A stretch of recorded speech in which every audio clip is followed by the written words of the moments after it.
Habits Mindset Hunter. Chasseur d'habitudes et d'état d'esprit. Cazador de hábitos y mentalidad. Un état d'esprit innovant pour une vie épanouie. Une émission de et avec Melika Badreddine.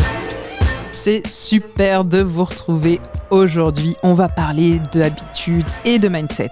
Alors aujourd'hui, on va se demander comment choisir une habitude qu'on doit adopter ou qu'on a envie d'adopter. Donc comment se pose ce choix ? Alors il faut savoir quand même, entre nous, que la plupart du temps, on échoue. Alors, qu'est-ce qu'on fait ? On continue ou on continue pas ? En fait, souvent, on est beaucoup trop ambitieux. Ou en réalité, c'est pas tellement cette question-là qui se pose, ça va être vraiment la question de la motivation. Alors, entre nous, la motivation, c'est quand même un des plus gros bullshit de la Terre et un des plus gros bullshit du développement personnel. J'aime pas tellement ça, je préfère dire croissance personnelle. Pourquoi je dis ça ? Parce que, en fait, la motivation, ça consisterait à quoi ? La plupart du temps, on te dit, ça dépend de toi, vas-y, tu devrais y aller, vas-y, pourquoi tu le fais pas ? En fait, c'est très simple. Quel est le vrai bénéfice qu'on a à adopter telle habitude ? Est-ce qu'il y a un bénéfice, oui ou non ? Si vous vous posez la question, votre cerveau, lui, il est pas bête, il le sait. Il sait très bien qu'en fait, il n'a pas vraiment de bénéfice là-dessus, donc c'est pas tellement une question de motivation. La plupart du temps, la motivation, ça va servir à commencer une action, à l'initier. Et c'est là où intervient le bullshit, parce que le jour où vous n'avez pas envie, qu'est-ce que vous faites ? Vous restez sur votre canapé, c'est ça ? En fait, c'est pour ça que quand on met en place une habitude, on parlera plus tard, mais on peut le dire maintenant, on parlera de rigueur. Le mieux, c'est quand même de commencer par une habitude facile. Ça me fait penser à Martine, 39 ans, une de mes clientes qui arrive un jour au cabinet complètement démoralisée et qui me dit « Oh là là, j'arrive pas !» Qu'est-ce qui se passe ? J'arrive pas à me mettre au sport. En fait, là, d'ailleurs, c'est bientôt le moment des nouvelles résolutions.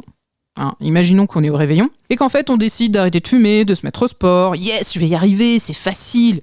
Alors là, c'est la plupart du temps, soit on sous-estime l'objectif, soit on est beaucoup trop ambitieux et on se dit j'arrête de fumer en 3 jours. Alors c'est pas que j'ai pas d'espoir, c'est surtout aussi qu'il faut bosser derrière, il faut de la régularité, il faut de l'engagement.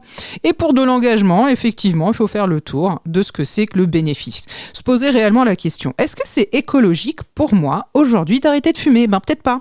Est-ce que c'est écologique pour moi aujourd'hui de me mettre au sport ? Peut-être pas. Et c'est ça qui fait que, quelquefois, on choisit pas bien l'habitude. Donc on revient à ce principe qui est de choisir, premièrement, une seule habitude à mettre en place en même temps, et pas 15. Et deuxièmement, une habitude facile. Ok ? Pourquoi ? Parce que le cerveau sera bien content, et qu'il sera bien content aussi d'y retourner. Ce qu'il faut, c'est rendre le changement abordable, c'est-à-dire faire un vrai choix au niveau de l'habitude, et il faut que ce choix soit positif pour soi et son environnement. Pourquoi ? Parce qu'en fait, si comme Martine, vous voulez vous mettre au sport, mais que pour ça, vous devez arrêter d'amener vos enfants à l'école, finalement, à votre avis, quel choix a fait Martine ? Elle a continué à amener ses enfants à l'école, et ce qui fait qu'elle s'est jamais mise au sport. Ce qu'il aurait fallu faire, chère Martine, c'est peut-être réintégrer tout ça dans une organisation différente pour permettre d'évaluer la situation, de la modifier et permettre tout simplement la mise en place de cette seule et unique habitude facile. Souvent, l'échec, c'est que l'habitude choisie est mal choisie. On va avoir une habitude ou un objectif qui va être trop gros, trop ambitieux. Donc, l'intérêt ici, c'est d'identifier ses motivations. Est-ce que les motivations sont vraiment mes motivations personnelles ? Ou est-ce que c'est celles du conjoint, de la maman ou quelqu'un d'autre ? C'est simple. Si vous vous mettez à adopter des habitudes qui ne viennent pas de vous, vous ne tiendrez pas.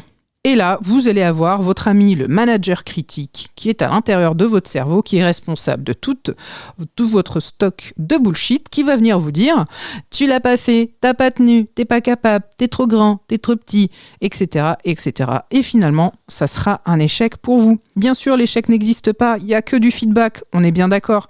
Il n'empêche que quand on choisit une habitude, se mettre au clair sur son ambition, sa motivation et la mise en place de l'action, c'est ce qui va permettre de réaliser réellement ce qu'on veut. Il ne faut pas oublier, je vous le rappelle, l'ensemble de nos habitudes, c'est vraiment ça qui impacte notre mindset, c'est vraiment ça qui impacte notre vie.